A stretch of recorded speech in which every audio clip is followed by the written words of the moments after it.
Ағаларыңыз насылды? Сәлем, қымбатты көрермендерім, қалдарыңыз қалай? Жалпы болжам қарайық. Тақырыбы кішкене ауырлау тақырып, бірақ қызық болар деп ойдамын.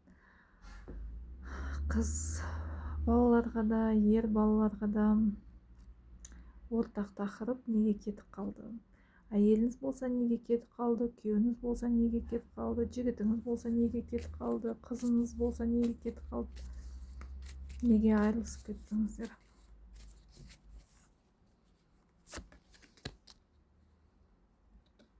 Сіз қалайсыз ба, сіз қаламайсыз ба, сіз оны мейлі барып кісендеп тастаңыз, мейлі сіз оны барып күштеп оны үйде тығып отырыңыз, сандығыңызға сары майдай сақтап қойыңыз, қарын майға тығып, ол бәрі кетіп қалатын еді.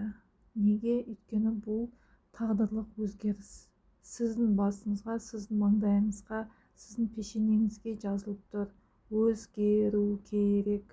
Бұл адам сізге осы уақытқа дейін өз дамуын, өз сатысын, өз үлесін қосып беріп кетті. Сіздің өзгеруіңіз керек, сіздің жолыңыз бөлек, сіздің мүлдем орныңыз бөлек. Бұл адаммен емес. Түсінем, үйреніп қалған адам, бауыр басып қалған адам, қалай арада бала-шаға, қалай мен оны жіберем деп ойлайсыз. Қазір көреміз, қандай өзгеріс келіп жатыр басыңызға.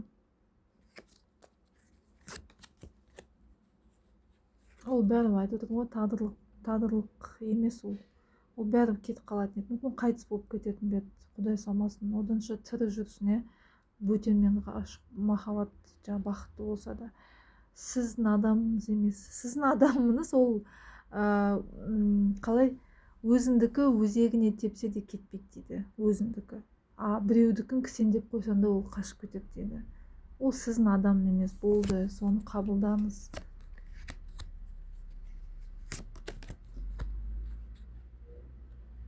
Мына жерде енді біраз уақыт жылайсыздар, біраз уақыт кешіре алмай, ұмыта алмай, жылаңқы қаракесектің өлеңдерін тыңдап жүресіздер.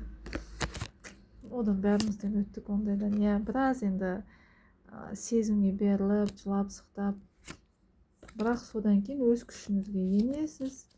Достарыңыз осы жерде көмекке келеді. Мен сияқты қыз-келіншектердің болжамын көресіздер.